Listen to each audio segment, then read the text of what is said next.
ഞാൻ പറഞ്ഞു വന്ന ഇത്രേ ഉള്ളൂ.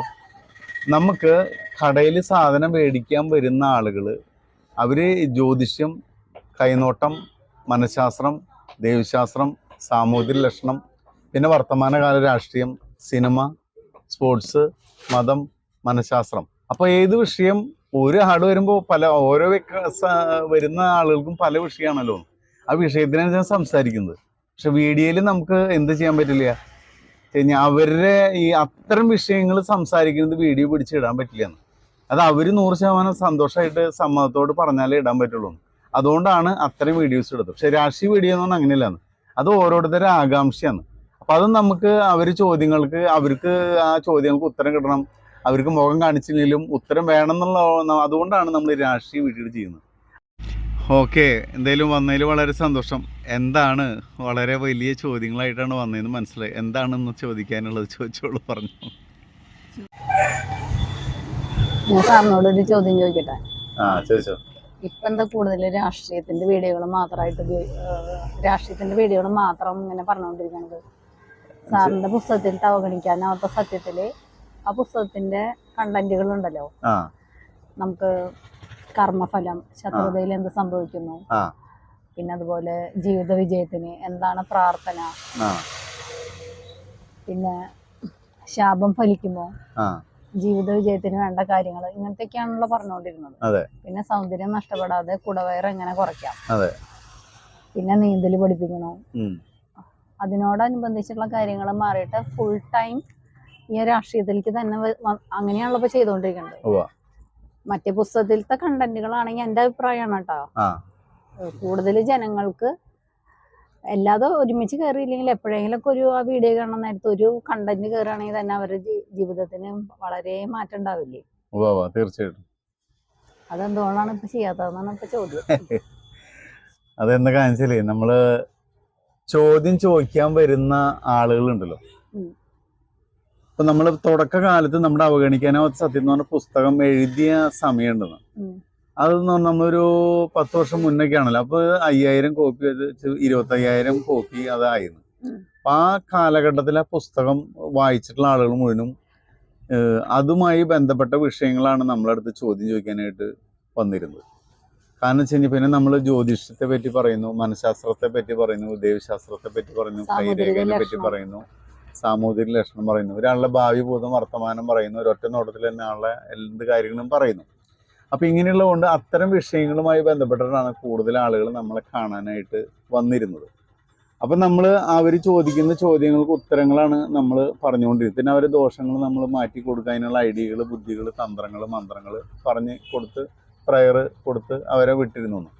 ഇപ്പം എന്താണ് സംഭവിച്ചതെന്ന് വെച്ച് കഴിഞ്ഞാൽ, ഇടക്കാലത്ത് വെച്ചിട്ട് നമ്മളിപ്പോൾ സ്പോർട്സ്, സിനിമ, മനഃശാസ്ത്രം, ദൈവശാസ്ത്രം, രാഷ്ട്രീയം എല്ലാ വിഷയങ്ങളും നമ്മൾ എടുക്കാറുണ്ടല്ലോ, ചർച്ച ചെയ്യാറുണ്ടല്ലോ. കടയിൽ വരുന്ന എല്ലാവിധ ആളുകളുടെ അടുത്ത് എല്ലാ തരത്തിലും നമ്മൾ ചർച്ച ചെയ്യാറുണ്ടെന്ന്. പക്ഷെ ഇടക്കാലത്ത് വെച്ച് രാഷ്ട്രീയ വീഡിയോ 1-2 ചില ആളുകളുടെ ചോദ്യത്തിന് ഉത്തരമായിട്ട് നമ്മൾ ചെയ്യേണ്ടതായിട്ട് വന്നു.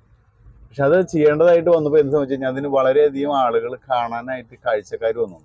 കാരണം ആയിരക്കണക്കിന് ആളുകൾ, ചില വീഡിയോകൾ ലക്ഷക്കണക്കിന് ആളുകൾ കാണുന്ന ഒരു അവസ്ഥയിലേക്ക് വന്നു രാഷ്ട്രീയ വീഡിയോകൾ.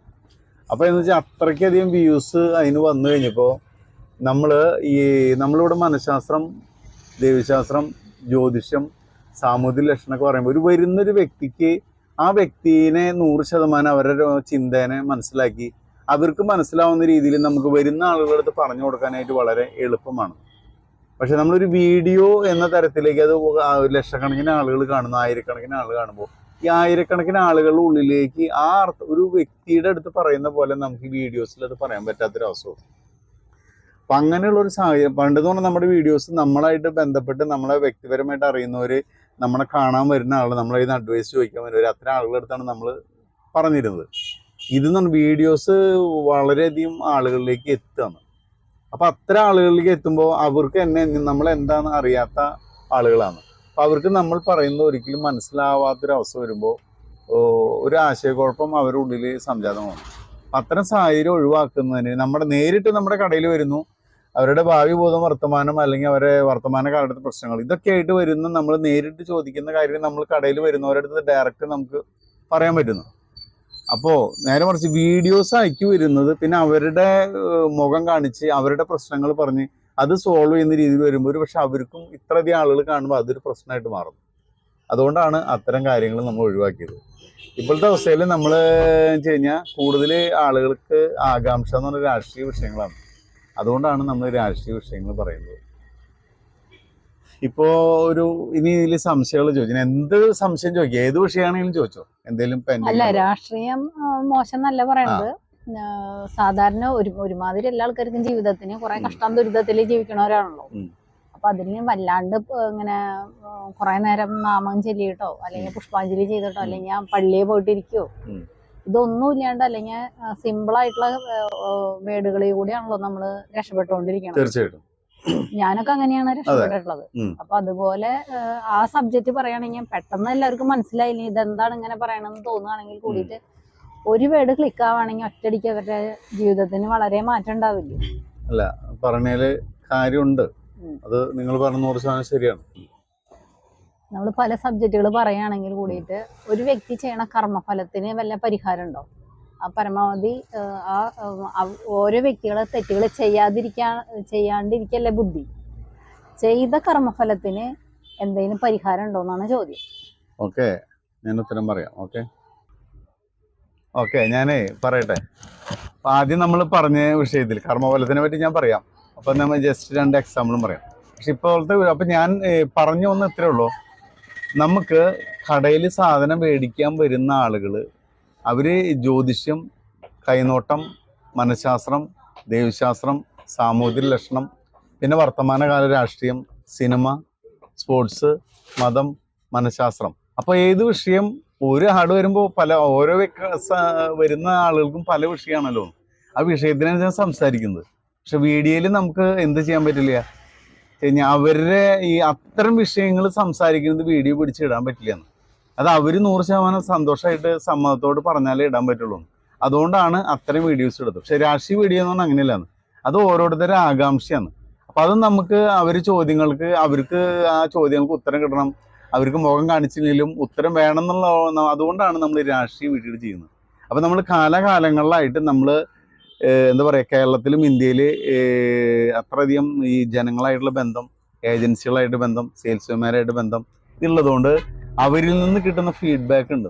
അതും പിന്നെ നമ്മുടെ റീഡിങ്, പിന്നെ കാലകാലത്ത് അതിൽ നിന്നിൻ്റെ വെളിച്ചത് നമ്മൾ രാഷ്ട്രീയ വീഡിയോ ചെയ്യുന്നത്. അപ്പം അത് ആളുകൾ ചോദ്യത്തിനനുസരിച്ചാണ് നമ്മൾ ഉത്തരം പറയുന്നത്. പിന്നെ നമ്മൾ കർമ്മഫലത്തിന് 2 ഉദാഹരണം മാത്രം വന്ന് നിർത്താം. ഇപ്പം നമ്മൾ കേജ്രിവാൾ ഡൽഹി ഇലക്ഷൻ കഴിഞ്ഞു.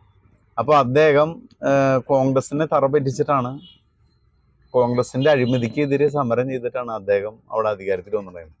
അതേ കേജ്രിവാൾ ഒരു 10-15 വർഷം കഴിഞ്ഞപ്പോൾ അഴിമതിയുടെ പേരിൽ കോൺഗ്രസിനെ തോൽപ്പിച്ച അതേ ആള് തന്നെ കോൺഗ്രസിൻ്റെ എന്താ പറയുക പ്രവർത്തനം കൊണ്ട് തന്നെ അദ്ദേഹത്തിന് തോൽവി സംഭവിച്ചു. അദ്ദേഹം എന്തൊക്കെ പറഞ്ഞ് കൊണ്ടുവന്നു ആശയങ്ങൾ, ആ ആശയം മുഴുവൻ എന്താ പറയുക, ആ ആശയം കൊണ്ട് തന്നെ അദ്ദേഹത്തിന് തിരിച്ചടി കിട്ടുന്ന അവസ്ഥയിലേക്ക്. ഇതാണ് കർമ്മത്തിൻ്റെ ഫലം. പിന്നെ നമ്മുടെ മണിപ്പൂര് മുഖ്യമന്ത്രി, മണിപ്പൂരിൽ കലാപം പ്രശ്നങ്ങളും കാര്യങ്ങളായിട്ട് അദ്ദേഹം അവിടെ ഭരിച്ചുകൊണ്ട് ഇപ്പോൾ ആള് രാജിവെക്കേണ്ട വന്നു. അപ്പോൾ ഒരു വ്യക്തി ചെയ്യുന്ന കർമ്മത്തിൻ്റെ ഫലം എന്ത് തന്നെയായാലും ആള് അനുഭവിച്ച് തീർക്കേണ്ടതായിട്ട് വരും, ഏത് വ്യക്തിയാണെങ്കിലും. അപ്പം അതിനെപ്പറ്റി നമ്മൾ മുൻ വീഡിയോകൾ പലതും പറഞ്ഞിട്ടുണ്ട്. ഇതിൽ നമ്മൾ ചോദ്യം ഇതായിരുന്നില്ല എങ്കിലും നമ്മൾ അടുത്ത വീഡിയോയിൽ നമുക്ക് ഈ വിഷയം എടുക്കണമെങ്കിൽ വിശദമായിട്ട് പറയാം. ഇനി എന്തെങ്കിലും ചോദിക്കാനാണെങ്കിൽ ചോദിച്ചോ, പറയാം. അത് വിശദമായിട്ട് ഇതിനൊരു പറയാം. അപ്പം ഇതിൽ സമയം കുറവുള്ളതുകൊണ്ട് നമ്മൾ തുടങ്ങിയത് മറ്റു വിഷയമായതുകൊണ്ട് ഞാനിത് പറയാം. ഇനി എന്തെങ്കിലും ചോദിക്കാനുണ്ടോ എന്നോട്? ഇനി അടുത്ത വീഡിയോയിലായിരിക്കാം. ഓക്കെ.